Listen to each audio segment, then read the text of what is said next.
পুরুষার্থ। শাস্ত্রে 4 ধরনের পুরুষার্থের কথা বলা হয়েছে। প্রথম হলো ধর্ম।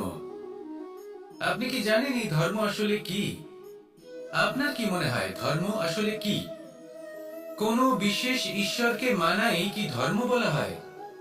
নাকি কোনো বিশেষ রীতি পালন করাই হলো ধর্ম? নাকি কোনো বিশেষ সাহিত্যকে সর্বশ্রেষ্ঠ মনে করাই হলো ধর্ম? না, ধর্ম হলো সেটা যাকে ধারণ করা যেতে পারে। আর ধারণ শুধু সেটাই করা যায় যা পবিত্র। পবিত্র শুধু তাকেই বলা হয় যা নিঃস্বার্থ, যার মধ্যে শাসন করার কোনো ইচ্ছে নেই, যা সরলভাবেই প্রবাহমান, জল এবং বায়ুর মতো। যখন কোনো ব্যক্তি ধর্মকে ধারণ করেন এবং সেই ধর্ম সেই ব্যক্তিকে রক্ষা করে, তখন তাকে ধর্ম বলা হয়। ধর্ম যা রক্ষা করে অহংকার থেকে, খারাপ চিন্তার হাত থেকে। সেই জন্য পুরুষার্থ গড়ে তোলার আগে, ধর্ম পালন করার আগে ধর্মের প্রকৃত অর্থ কি সেটা বুঝে নিন। এটা জেনে রাখুন যে সমস্ত ধর্মের আধার, সমস্ত ধর্মের ভিত শুধুমাত্র ভালোবাসা। আসুন আর এই ভালোবাসার সাথেই বলুন রাধা রাধা। অর্থ। দ্বিতীয় পুরুষার্থ। এই অর্থ বলতে বেশিরভাগ মানুষই ধন মনে করেন। কিন্তু যদি অর্থের তাৎপর্য শুধুমাত্র ধন হয়, তাহলে তা কিন্তু অত্যন্ত অনর্থকারী। তাহলে অর্থের অর্থ কি? অর্থ সেটাই যা আমাদের জীবনের জন্য প্রয়োজনীয়, যা আমাদের সুখ দান করে, শান্তি প্রদান করে, কারণ সেটাই সব থেকে মূল্যবান। মাতা পিতা, বন্ধু, আত্মীয় স্বজন, গুণ, পুণ্য, জ্ঞান, এই সব কিছু মিলে অর্থ তৈরি হয়। আর সঠিকভাবে বলতে গেলে এটাই কিন্তু জীবনের আসল অর্থ। তাহলে আসুন আমার সাথে ভালোবেসে বলুন রাধা রাধা। কাম। তৃতীয় পুরুষার্থ। এবার অধিকাংশ মানুষই কাম বলতে বিলাসিতা, বাসনা, লালসা মনে করে ফেলে। আসলে এমন কিছুই নয়। কামের বাস্তবিক অর্থ কি? কামের বাস্তবিক অর্থ হলো কামনা। প্রতিটা ব্যক্তি, প্রতিটা মানুষ, প্রতিটা জীব এই সংসারে কোনো না কোনো বিশেষ কারণে আসে। সেই কারণকে পূর্ণ করার জন্য কর্ম করাকে কাম বলে। এখন সেটা সবার জন্য ভিন্ন হতে পারে। কারোর কাছে সেটা জ্ঞান অর্জন করা হতে পারে, আবার কারোর কাছে নির্মাণ করা হতে পারে। কারোর জন্য পরিবারকে সঞ্চালন করা হতে পারে, আবার কারোর জন্য এই সংসার থেকে পাপ দূর করা হতে পারে। কিন্তু সব থেকে গুরুত্বপূর্ণ হলো যে মানুষ যেন নিজের কর্ম ঠিক করে করে, সম্পূর্ণ যত্ন নিয়ে করে। তৃতীয় পুরুষার্থ মানে এই কাম। এটার অনুচিত অর্থ নিজেকে বোঝানো মানেই সমগ্র জীবনকে অর্থহীন করে দেওয়া। তাই প্রেম দ্বারা আপনার এই সংসারে আসার কারণটাকে অনুসন্ধান করুন, আর এই প্রেমের সাথেই বলুন রাধা রাধা। এবার এই পুরুষার্থের বিষয়ে আপনারা অবশ্যই শুনেছেন। মোক্ষ, চতুর্থ পুরুষার্থ। আপনারা কি জানেন এই মোক্ষ আসলে কি? ধর্ম, অর্থ, কামনার পালন করতে করতে মৃত্যু লাভ করা, এটাই কি মোক্ষ? না, মোক্ষ হলো সেটাই যা জন্ম এবং মৃত্যুর ঊর্ধ্বে। প্রত্যেক ব্যক্তি, প্রত্যেক জীবই সংসারে কোনো না কোনো বিশেষ প্রয়োজনে আসে। ধর্মপথে, সৎপথে অর্থ উপার্জন করা, প্রয়োজনকে পূর্ণ করার চেষ্টা করতে করতে সেই প্রয়োজনকে পূর্ণ করা তাকে মুক্তির পথে নিয়ে যায়, যা হলো মোক্ষ। যদি এই মোক্ষ লাভ না হয়, তাহলে মানুষ জন্ম এবং মৃত্যুর এই চক্রে বারবার ফিরে আসবে। তাই নিঃস্বার্থভাবে সদ্ভাব নিয়ে কর্ম করুন, সকলকে ভালোবাসুন, আর আমার সাথে বলুন রাধা রাধা। মন।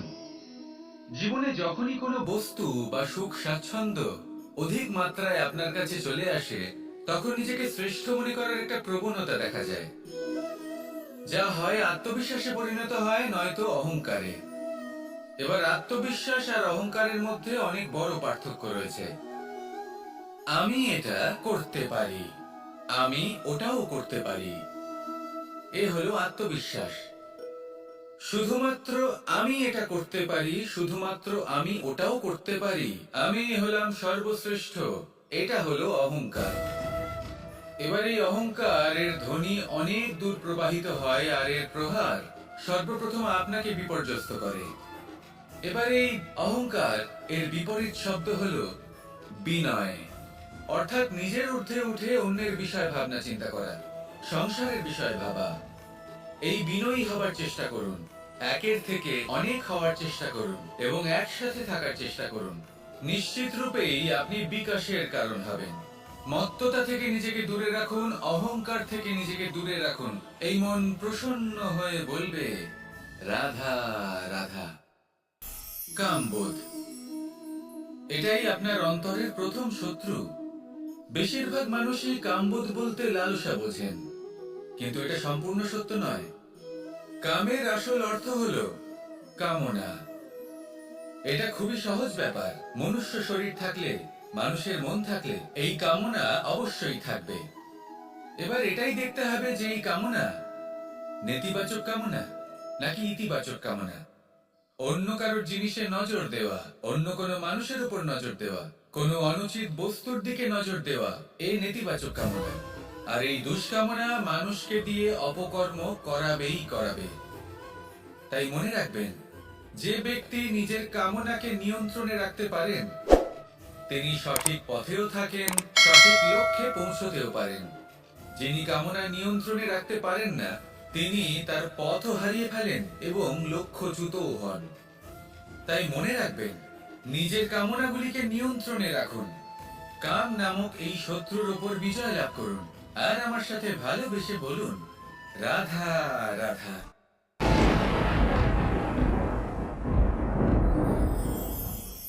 ক্রোধ আপনার অন্তরের আরো একটা শত্রু। এই ক্রোধ আসলে কি? আপনার মনের এক ভাবনা, যা আপনার মনেই উৎপন্ন হয়।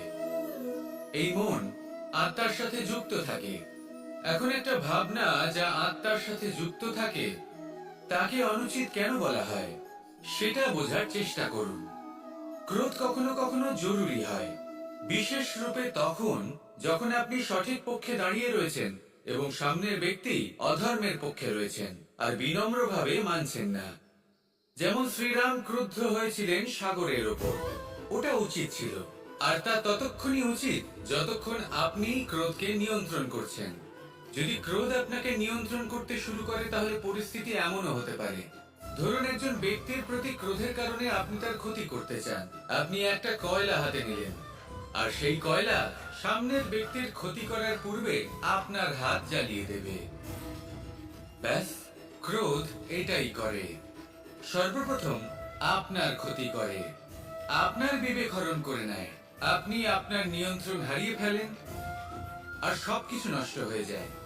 বেশিরভাগ মানুষ ক্রোধে এমন সিদ্ধান্ত নেন যে সেটা তাদেরই বিনাশের কারণ হয়ে দাঁড়ায়। আর কিছু মানুষ বলেন যে আমাদের জীবনে এত যন্ত্রণা আছে, এত সংকট আছে, যে ক্রোধ উৎপন্ন হবেই। আর এরকম সময় এটাই উচিত হবে যে আপনি নিজেকে ক্রোধের থেকে দূরে রাখুন আর তারপর সমস্যার নিবারণ করুন। আর এই নিবারণই আপনার জীবনকে একটা শ্রেষ্ঠ স্তরে পৌঁছে দেবে।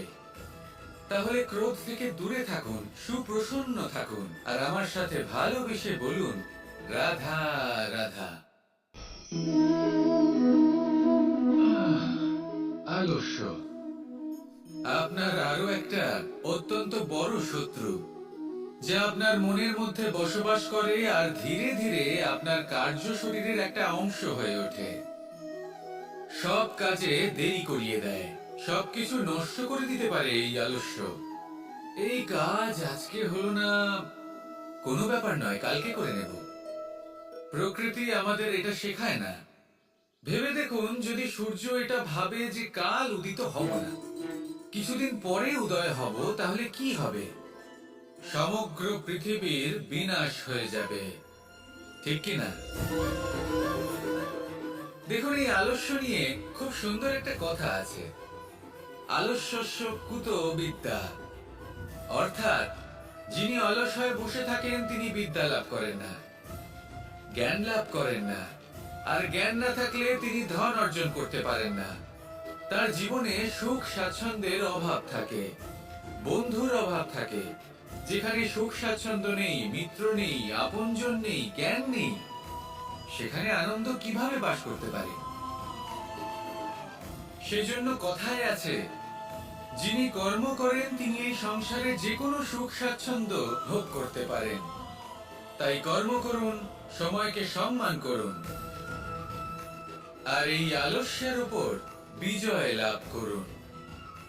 আর আমার সাথে ভালোবেসে বলুন, রাধা রাধা।